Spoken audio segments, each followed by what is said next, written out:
So, what exactly did I do, or how did I go from working 5 and 6 days a week in my business to going and working only 2 days in my actual practice?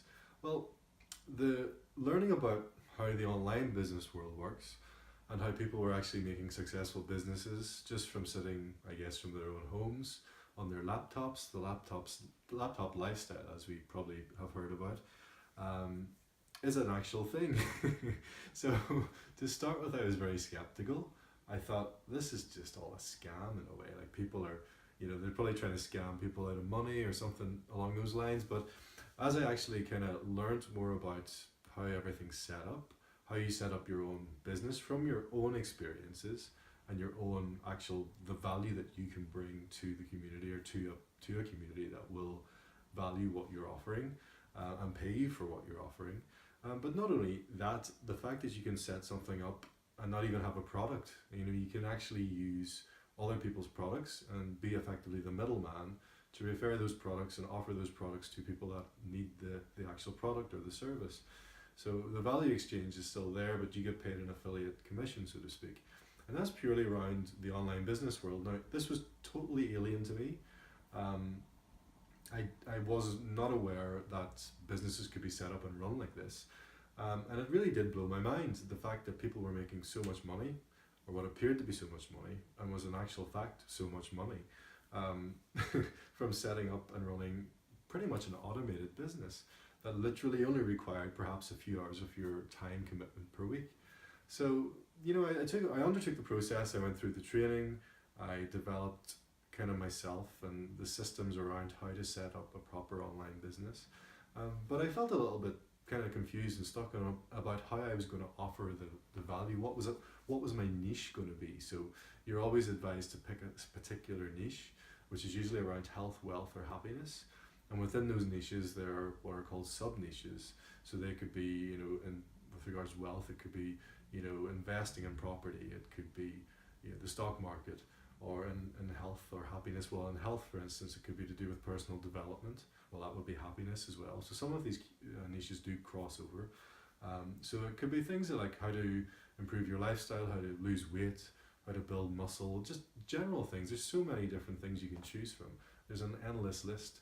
So if you've had any experience or any kind of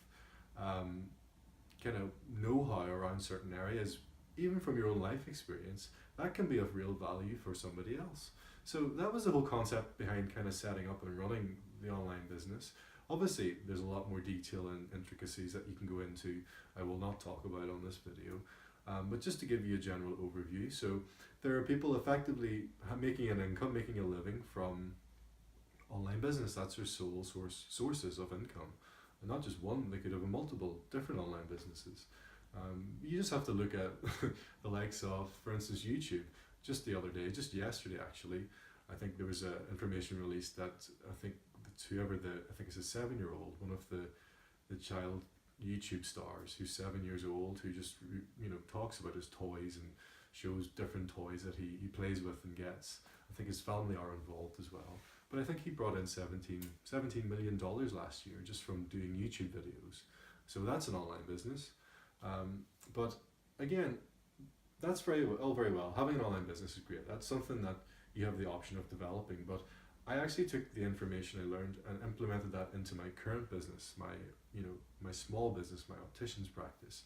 So I took different strategies and kind of infused different systems into that around running mainly Facebook ads, mainly around the marketing of the business to get more people into the business. And that's how I went from only working 5-6 days a week to only working now 2 days, because of having specifically targeted mainly Facebook ads and getting those people from that general kind of group into a more specific group and bringing them from the social media platform or the social media platforms in general and bringing them into your own network, into your own environment, your ecosystem, where you can bring them through a specific process. Now this process is called a funnel. It may mean nothing to you.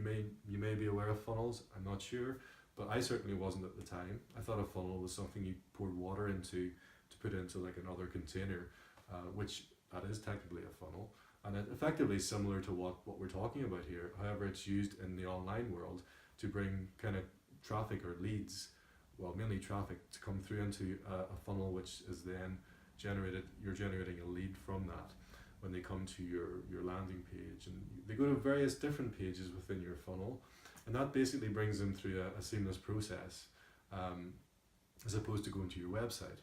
And that's one of the key things, like one of the major things that I learned and I realized was a barrier for most businesses. And pretty much, I'd say 99% of businesses are currently unaware of this, but their actual website, the website that you probably spent a fortune on, you probably spent a few £1,000s on if you were getting the services of a web company or design company, or marketing agency to develop for you. Your website's actually harming your business because it's acting as a barrier to the customer coming through to find the actual specific offer or the thing that they're looking for.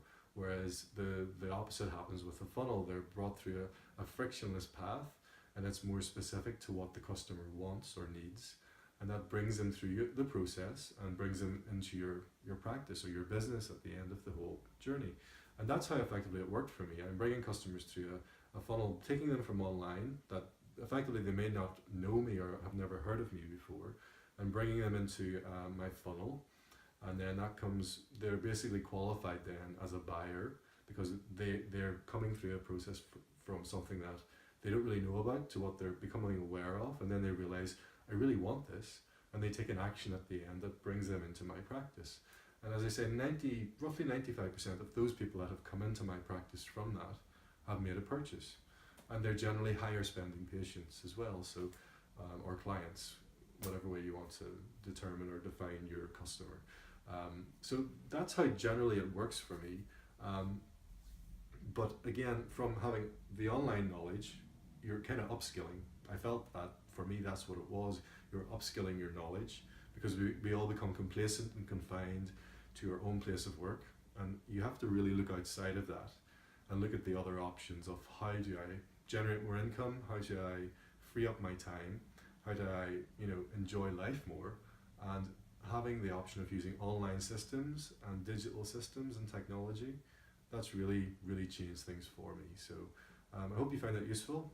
It's just a little bit of an overview. There's a lot of stuff as I talk here. This is not scripted, as you probably know, but it's just, there's so many things I could talk about here at once, but it would just cause a lot of overwhelm. So I'm going to be more structured and break things down into how this could actually help you and help your business.